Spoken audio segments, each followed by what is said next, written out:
Hello अस्सलाम वालेकुम दोस्तों। तो यार क्या हाल है। आज की इस वीडियो में हम सप्लाई चेन से रिलेटेड डिमांड अनसर्टेनिटी के बारे में बात करने जा रहे हैं। ठीक है। अब डिमांड अनसर्टेनिटी अगर यहाँ पर अगर आप स्क्रीन पे डेफिनेशन देखें तो उसमें लिखा है कि demand uncertainty is the uncertainty of consumers demand for a product. ठीक है। अब ये बता रहा है कि जो कंज्यूमर्स की हमारे प्रोडक्ट के लिए जो डिमांड होती है उसकी अनसर्टेनिटी। ठीक है। क्योंकि क्या होता है कि हर कंपनी प्रेडिक्ट करती है। ठीक है। क्या करती है? प्रेडिक्ट करती है। ठीक है। प्रेडिक्ट करती है कि हमारा जो ये प्रोडक्ट है उसकी मार्केट के अंदर कितनी डिमांड है। ठीक है। अब जब वो प्रोडक्ट लॉन्च करती है तो वो तो जो एक्चुअल डिमांड होती है मार्केट के अंदर, फॉर एग्जांपल एक्चुअल डिमांड है मार्केट के अंदर के 90 यूनिट्स रिक्वायर्ड हैं हमारे एक प्रोडक्ट के। ठीक है। और हमने जो प्रेडिक्शन की है डिमांड की उसमें हमने ये अज्यूम किया कि मार्केट के अंदर 100 यूनिट्स रिक्वायर्ड हैं। ठीक है। तो हमने अपने प्रेडिक्शन के हिसाब से 100 यूनिट्स प्रोड्यूस किए। ठीक है। तो ये क्या हो गया? ये डिमांड की अनसर्टेनिटी हो गई, क्योंकि जो एक्चुअल डिमांड है वो हमारे जो प्रोडक्टेड डिमांड से कम है। ठीक है। अब इसी को अगर वाइस वर्सा कर लें तो फॉर एग्ज़ाम्पल कि हमने ये प्रेडिक्शन की है कि हमारे मार्केट के अंदर जो हमारी इस प्रोडक्ट की जो डिमांड होगी वो कुछ 80 यूनिट्स तक होगी। ठीक है। अब क्या हुआ, जब हमने प्रोडक्ट लॉन्च किया तो एक्चुअल डिमांड हमारे प्रोडक्ट की वो 80 यूनिट्स नहीं थी, वो 100 यूनिट्स थी। अब हमने तो 80 यूनिट्स प्रोड्यूस किए ना, तो जो 20 लोग आए हमारा प्रोडक्ट ख़रीदने के लिए दुकान के अंदर, तो उनको ये प्रोडक्ट नहीं नज़र आया, नहीं मिला, वो ये अवेलेबल नहीं था। ठीक है। सो हमने क्या किया, हमारे यहाँ पर सर्विस लेवल कम हो गया। ठीक है। सर्विस लेवल कहते हैं probability of a product availability when the customer wants to buy it or comes to buy it at a store। ठीक है। अगर कस्टमर एक स्टोर के पास आता है, एक स्टोर मतलब एक स्टोर में जाता है हमारा प्रोडक्ट खरीदने के लिए और वो प्रोडक्ट अवेलेबल नहीं है उस स्टोर में, तो that means we are losing our service level. ठीक है। इसको हम सर्विस लेवल कहते हैं। ठीक है। इसको हम लॉस सेल्स भी कहते हैं। ठीक है। लॉस सेल्स यानी कि वो बंदा खरीदने आया हमारा प्रोडक्ट लेकिन प्रोडक्ट अवेलेबल नहीं था, तो दैट इज लॉस सेल। ठीक है। अब डिमांड अनसर्टेनिटी में क्या, एक और मैं टर्मिनोलॉजी बताने जा रहा हूँ। ठीक है। बल्कि दो तीन और बता देता हूँ। ठीक है। फोरकास्टिंग, पहले हम बात करते हैं फोरकास्टिंग किसे कहते हैं। Forecasting, demand forecasting is about the predicting of the demand. ठीक है। इसको हम दूसरे वर्ड में या सप्लाई चेन की लैंग्वेज में फोरकास्टिंग कहते हैं, डिमांड फोरकास्टिंग। ठीक है। यहाँ पर हम प्रेडिक्ट करते हैं फ्यूचर डिमांड की। फ्यूचर डिमांड क्या होगी on the basis of that producer produce, और उसकी उसके बेसिस पे जो है प्रोड्यूसर प्रोड्यूस करता है और कीप द इन्वेंट्री, और इन्वेंट्री को रखता है अपने पास। ठीक है। अब बफर इन्वेंट्री क्या होती है? ठीक है। कुछ टर्मिनोलॉजीज बता रहा हूँ यहाँ पर। Buffer inventory is the extra inventory to fulfil the unexpected demand to cope up with the error in fact forecasting of demand. अब क्या होता है कि जब हम फोरकास्ट करते हैं तो हम अपने साथ भाई हमें पता है कि भाई 80 यूनिट्स रिक्वायर्ड हैं। ठीक है। लेकिन फिर भी हम जानबूझकर 90 या 100 यूनिट्स तक प्रोड्यूस करते हैं। ठीक है। तो ये जो 20 यूनिट्स हमने ज़्यादा प्रोड्यूस किए, ये आ गई हमारी बफर इन्वेंट्री। ठीक है। यानी कि अब डिमांड अनसर्टेन हो गई, यानी कि अब हमारी जो प्रोडक्शन है उससे ज़्यादा डिमांड आ गई मार्केट के अंदर, तो हम बफर इन्वेंट्री से उस डिमांड को कोप अप कर सकते हैं, उस डिमांड की फुलफिलमेंट कर सकते हैं। ठीक है। अब डिमांड अनसर्टेनिटी को आसान तरीका है समझने का कि ये जो एक्चुअल डिमांड है, demand uncertainty is equal to actual demand minus predicted demand. ठीक है। It is the actual it is actually a different between the forecasted demand and the actual demand. ठीक है। ये डिफरेंट होता है। Demand uncertainty is the difference between the forecasted demand and the actual demand in the market. ठीक है। अब ये demand uncertainty होती कैसे है? ठीक है।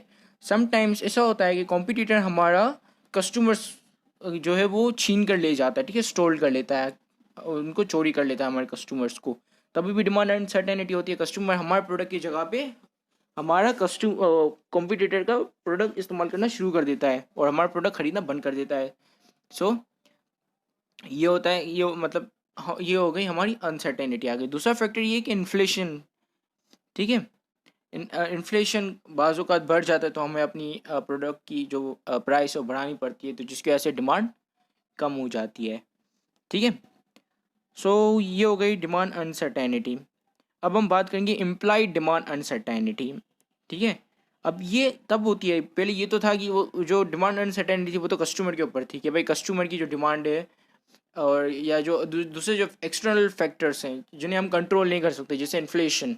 ठीक है, इन्फ्लेशन, कंज्यूमर का परसेप्शन, और या हमारे कॉम्पिटिटर की कैपेबिलिटी हमारे कंज्यूमर को छीनने की, ठीक है, ये सब हो गए एक्सटर्नल फैक्टर्स जिनको हम कंट्रोल नहीं कर सकते हैं। अब इम्प्लाइड डिमांड अनसर्टेनिटी वो डिमांड अनसर्टेनिटी है जिसे हम कंट्रोल कर सकते हैं, क्योंकि ये इंटरनल फैक्टर्स है, ठीक है, it happens because of the internal factors like increasing in the variety, ठीक है। अब हम इस पर थोड़ा और मज़ीद डिटेल में बात करते हैं। Now, the implied demand uncertainty is the resulting uncertainty for only the portion of the demand that supply chain plans to satisfy because on the attributes of the customer desire, ठीक है। अब customer कभी ये desire करता है कि इस चीज़ की वैरायटी आनी चाहिए, ठीक है, और या इस चीज़ के जो डिफरेंट, जैसे शैम्पू बोतल में भी आता है, साशे में भी आता है, और इसके अलावा डब्बे में भी आता है, ठीक है। सो कंज्यूमर चाहता है कि उसकी वैरायटी हो, किसी भी एक प्रोडक्ट की वैरायटी हो, ठीक है। तो उस वैरायटी को इंक्रीज़ करते हैं, तो उससे जो डिमांड अनसर्टेनिटी क्रिएट होती है वो इम्प्लाइड डिमांड अनसर्टेनिटी का हिस्सा होता है, ठीक है।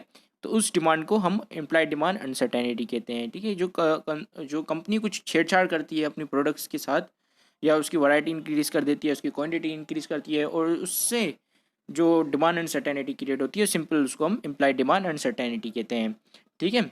अब जैसे फॉर एग्जांपल क्यू मोबाइल ने चीप मोबाइल पर फोकस किया और उन्होंने जो है कॉस्ट रिड्यूस करना शुरू कर दिया, और इसकी वजह से डिमांड फ्लक्चुएट हो गई, तो इसको हम कहेंगे ये इम्प्लाइड डिमांड अनसर्टेनिटी है, ठीक है। अब ये क्यों होती है, ठीक है, कंज्यूमर नीड्स की वजह से, ठीक है, कंज्यूमर नीड और causes of employed demand uncertainty, ठीक है। अब पहले यहाँ पर आप देख पाओगे कि कंज्यूमर की नीड है कि range of quality required increases, ठीक है, उनको क्वालिटी इंक्रीज चाहिए कंज्यूमर को, तो कंपनी ने इंक्रीज़ की, ठीक है। Increase because of wider range of the quality required implies greater variance in demand, ठीक है। अब क्वालिटी इंक्रीज करने की वजह से जो डिमांड में अनसर्टेनिटी आ गई, ठीक है, क्योंकि अनसर्टेनिटी इस वजह से कि जो दूसरे लोग हैं, क्या पता उनको क्योंकि ये सब्जेक्टिव है ना काफ़ी, क्या पता उनको जो पुरानी क्वालिटी है वो ज़्यादा पसंद आती हो, ठीक है। दूसरा है lead time decreases increase because there is less time in which to react to order, ठीक है। लीड टाइम डिक्रीज यानी कि कितना टाइम लगता है एक प्रोडक्ट को डिलीवर होने में, ठीक है। It is based on quality quantity, कि आप कितनी क्वांटिटी एक टाइम में डिलीवर कर सकते हो, ठीक है। सो अब हमने ये अगर फॉर एग्जांपल हमने टाइम को इंक्रीज़ कर दिया, अब डिमांड अनसर्टेनिटी का मतलब ये नहीं है कि मैं समझ पा रहा हूँ कि अगर आप थोड़ा थोड़ा कंफ्यूज हो गए होगे, डिमांड अनसर्टेनिटी का मतलब ये नहीं कि ये मतलब बुरी चीज़ है, ये अच्छी चीज़ भी हो सकती है, ठीक है। फॉर एग्जांपल जितनी अपने फोरकास्टेड डिमांड की है 80, हमने समझे 80 यूनिट्स हमारे सोल्ड होंगे, लेकिन डिमांड जो है बढ़ के 120 या 140 तक चले गई, so that is good man, that is good, ये अच्छी चीज़ है, ठीक है, क्योंकि जितनी ज़्यादा डिमांड उतने ज़्यादा प्रोडक्ट बनेंगे, जितनी ज़्यादा डिमांड होगी उतनी ज़्यादा सेल्स होंगी, और जितनी ज़्यादा सेल्स होंगी उतना ज़्यादा रेवेन्यू जनरेट होगा, ठीक है। अब क्या हुआ कि लीड टाइम डिक्रीज, हमने लीड टाइम को डिक्रीज़ कर दिया कि अब हम कंज्यूमर को जल्दी से जल्दी डिलीवर कर देते हैं, ठीक है। तो हमने पहले जो डिमांड फोरकास्ट की थी वो 80 थी, लेकिन लीड टाइम डिक्रीज़ करने की वजह से वो जो डिमांड है हमारी बढ़ गई, ठीक है। लीड टाइम डिक्रीज़ हो गया, डिमांड बढ़ गई, कंज्यूमर को हमने जल्दी पकड़ना शुरू कर दिया, कंज्यूमर हमारे से खुश हो गया, और खुश होकर उसने मतलब और भी ज़्यादा लोगों को इन्फ्लुएंस किया, और ज़्यादा लोग अब डिमांड करने लगे हमारा प्रोडक्ट, ठीक है, क्योंकि हम जल्दी रीच कर रहे हैं, कंज्यूमर को जल्दी डिलीवर कर रहे हैं। दूसरा है variety of product required increase, ठीक है। अब पहले डिमांड हमने फोरकास्ट की थी कि भाई डिमांड अब 60 यूनिट्स बिकने वाले हैं, ठीक है, लेकिन फिर हमने प्रोडक्शन में अपनी वैरायटीज़ बढ़ा दी, ठीक है, हमने डिफरेंट फ्लेवर्स लेकर आए, डिफरेंट, आपको पता है ना वैरायटीज़ क्या होती है, नहीं पता है तो बता देता हूँ। Varieties on the basis of shapes, flavours और अदर थिंग्स पे होती है, ठीक है। अब फॉर एग्जांपल कि मैं एक शैम्पू का जो पैकेट है वो किसी डिफरेंट डिफरेंट शेप्स में निकालता हूँ, so that is variety. For example Tang है, ठीक है, टैंग के मैं डिफरेंट डिफरेंट फ्लेवर्स निकालता हूँ, दैट इज़ वैरायटी, ठीक है। फॉर एग्जांपल एक कपड़ा है, उसकी डिज़ाइन सेम है लेकिन उसके कलर डिफरेंट डिफरेंट हैं, सो दैट इज़ वैरायटी, ठीक है। सो हम बीच मैंने पहले डिमांड फोरकास्ट की 60 यूनिट्स बिकेंगे, लेकिन फिर मैंने वैरायटी इंक्रीज़ कर दी क्योंकि कंज्यूमर को वैरायटी चाहिए थी मुझसे, ठीक है। तो मैंने वैरायटी इंक्रीज़ कर दी, जैसे ही मैंने वैरायटी इंक्रीज़ की तो मेरी डिमांड अनसर्टेन हो गई, ठीक है। अब वो फोरकास्ट से मैच नहीं करी, बढ़ गई, ठीक है, मेरी डिमांड बढ़ गई, मार्केट में जो डिमांड एक्चुअल डिमांड है वो बढ़ गई, वो भी फोरकास्टेड डिमांड से मैच नहीं करी है। So that creates demand uncertainty and this is implied demand uncertainty, ठीक है। अब जाहिर सी बात है, डिमांड बढ़ रही है तो मैं इसको कंट्रोल करना नहीं चाहूँगा, ठीक है, लेकिन मैं कंट्रोल कर सकता हूँ। कैसे कर सकता हूँ? मैं वैरायटी डिक्रीज, मतलब इनकी जो वैरायटी जो इंक्रीज़ हो गई वो मैं डिक्रीज़ कर दूँ, कम कर दूँ, तो ये डिमांड कम हो जाएगी, ठीक है। लेकिन मैं ऐसा करूँगा नहीं, क्योंकि that will affect my revenue, ठीक है। अब दूसरा, number of channel through which the product may be required increases, ठीक है। अब नंबर्स ऑफ चैनल, मतलब पहले एक चैनल से आती थी, काफ़ी टाइम लगता था, अब 4-5 चैनल से वो आ रही है, प्रोडक्ट आ रही है कंज्यूमर के पास, ठीक है। कंज्यूमर खुश हो गया, उसने दूसरों कंज्यूमर को इन्फ्लुएंस किया और डिमांड बढ़ गई, और जो मैंने फोरकास्टेड डिमांड की थी उससे ज़्यादा डिमांड हो गई, तो डिमांड अनसर्टेनिटी क्रिएट हो गई, ठीक है। डिमांड अनसर्टेनिटी का मतलब ये नहीं कि this is a bad thing, it can be a good thing, it can be a bad thing, ठीक है। अब डिमांड, अगर मेरी जो एक्चुअल डिमांड लगाता हूँ, अब अगर उससे ज़्यादा आता है तो दैट इज़ गुड थिंग। अब जो मैं एक्चुअल डिमांड लगा दूँ, लेकिन दैट अगेन इज़ अनसर्टेनिटी, ठीक है। अगर वो ज़्यादा आता है तभी भी मैं उसको अनसर्टेनिटी बोलूँगा, क्योंकि वो फोरकास्टेड डिमांड से मैच नहीं करी है, but uncertainty in a good way, ठीक है। अगर जो मैं फोरकास्टेड डिमांड लगाता हूँ, जो मैं प्रेडिक्ट करता हूँ डिमांड, और उस प्रिडिक्शन से कम डिमांड अगर जनरेट होती है actual, so that uncertainty is a bad uncertainty, ठीक है। और जो पहले वाली जो अनसर्टेनिटी थी, that is a good uncertainty, but still we are calling it uncertainty because it is not matching with our forecasted demand, ठीक है। फोरकास्टेड डिमांड से मैच होना एक्चुअल डिमांड का ज़रूरी है, अनसर्टेनिटी को हटाने के लिए, सर्टेनिटी को लेकर आने के लिए फोरकास्टेड डिमांड हमारा मैच करना चाहिए एक्चुअल डिमांड से, नहीं करता, so that creates uncertainty, may be in good way और बैड वे, ठीक है। अब दूसरा है, रेट ऑफ इनोवेशन इंक्रीजेस, हमने नया प्रोडक्ट लेकर आया, प्रोडक्ट में नई चीज़ लेकर आया, ठीक है। Increase because the new product tends to have more uncertain demand, ठीक है। अब ये वैसे होता है कि जब हम कोई नया प्रोडक्ट इंट्रोड्यूस करते हैं मार्केट के अंदर, तो उसकी जो डिमांड होती है वो काफ़ी अनसर्टेन होती है। क्या पता वो प्रोडक्ट बहुत अच्छा लग जाए लोगों को, लोग दबा दब खरीदना शुरू कर दें, क्या पता कोई ना खरीदे, ठीक है। सो इनोवेशन, जब हम इनोवेशन करते हैं, नया प्रोडक्ट बनाते हैं, that will again cause demand uncertainty, ठीक है। अब रिक्वायर्ड सर्विस लेवल इंक्रीजेस, ठीक है। अब हमने जितना भी जो सर्विस लेवल किसे कहते हैं कि प्रोडक्ट की अवेलेबिलिटी हो, ठीक है। प्रोडक्ट की availability at the time of purchase, या probability of a consumer of getting the product when he goes to the store to purchase it, ठीक है। तो उसको हम सर्विस लेवल कहते हैं। जब सर्विस लेवल इंक्रीज हो जाता है, increase because the firm now has to handle usual surges in demand, ठीक है। जब ये सर्विस लेवल इंक्रीज हो जाता है तभी भी हमारी अनसर्टेनिटी बढ़ जाती है, ठीक है। तो ये तो हमने कर लिया अपना, increase in implied demand and certainly leads to increase in difficult in matching the supply with demand for a given product. The dynamic can lead to either stock out or an oversupply situation, ठीक है। अब ऐसा होता है बाज़ औक़ात के, जाहिर सी बात है, जब सब डिमांड जो है वो इंक्रीज़ हो जाती है, तो या तो फिर हम लोग आउट ऑफ स्टॉक हो जाते हैं, अगर हमारे पास इतनी कैपेबिलिटी नहीं है कि हम उस डिमांड को, या हमारे पास बफर इन्वेंट्री नहीं है, ठीक है। बफर इन्वेंट्री मैंने बताया ना क्या होती है, बफर इन्वेंट्री एक्स्ट्रा इन्वेंट्री को कहते हैं, ठीक है। अगर हमारे पास बफर इन्वेंट्री नहीं है तो हम आउट ऑफ स्टॉक हो जाएंगे, और अगर हमारी जो डिमांड अनसर्टेनिटी ना बैड डिमांड अनसर्टेनिटी आ जाएगी, जैसे हमने जो डिमांड फोरकास्टेड की थी उससे कम एक्चुअल डिमांड बनी, तो हम क्या हो जाएंगे, ओवर सप्लाई हो जाएगा, ठीक है। हमारे पास सरप्लस प्रोडक्ट पड़ जाएंगे, या तो फिर वो प्रोडक्ट्स जो हैं वो एक्सपायर्ड हो जाएंगे, या कंपनी को फ्री में बांटना पड़ेगा, ठीक है। So markdowns are high for products with greater implied demand uncertainty because oversupply often results, ठीक है। तो मार्कडाउंस जो हैं वो हाई होते हैं, ठीक है, ऐसे प्रोडक्ट्स पे जिनकी जो इम्प्लाइड डिमांड अनसर्टेनिटी हाई हो, ठीक है, क्योंकि over supply often results in expiry और लॉस्ट ऑफ प्रोडक्ट, ठीक है।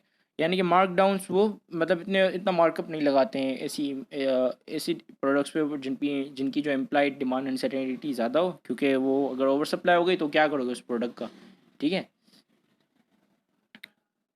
So this again something that I want to explain, product with uncertain demand are often less mature and have less direct competition. As a result, margins tends to be high. Forecasting is more accurate when demand has less uncertainty. ठीक है। Demand के पास अगर less certainty होगी तो forecasted हमारा यानी हमारा जो प्रोडक्शन है वो ज़्यादा से ज़्यादा एक्यूरेट होगी, यानी कि मैच करेगी हमारी एक्चुअल डिमांड से। ठीक है। अब ये जो है, ये मैं आपको नीचे जो ये चार्ट दिख रहा है, ये न्यू उसका है, न्यू प्रोडक्ट का है। ठीक है। अगर न्यू प्रोडक्ट हम लॉन्च करते हैं तो क्या होगा। ठीक है। ये चार्ट बेसिकली ये बता रहा है। अब न्यू प्रोडक्ट जब हम लॉन्च करते हैं इंट्रोडक्टरी लेवल पर, तो इसकी जो डिमांड अनसर्टेनिटी काफ़ी हाई होती है। हमें पता नहीं होता है कि ये प्रोडक्ट आगे जाकर अपने आप को बेच देगा या हमारे पर मुसीबत बन जाएगा। ठीक है। हमें पता नहीं होता है कस्टमर्स किस तरह रिएक्ट करेंगे, लोग किस तरह रिएक्ट करेंगे, क्या क्या समझेंगे उस प्रोडक्ट को देखकर। ठीक है। क्या वैल्यू लगाएंगे उस प्रोडक्ट की। इधर ये प्रोडक्ट सेटिस्फाई करेगा कस्टमर्स को या नहीं करेगा, आई वी डोंट नो। ठीक है। तो इंट्रोडक्टरी लेवल पे काफ़ी हाई होती है demand uncertainty in both the ways. फिर आती है ग्रोथ। जब प्रोडक्ट जाता है और लोग जब उसको समझना शुरू कर देते हैं क्या चीज़ है क्या चीज़ नहीं है, ठीक है, आदी हो जाते हैं, तब लेस डिमांड अनसर्टेनिटी होती है।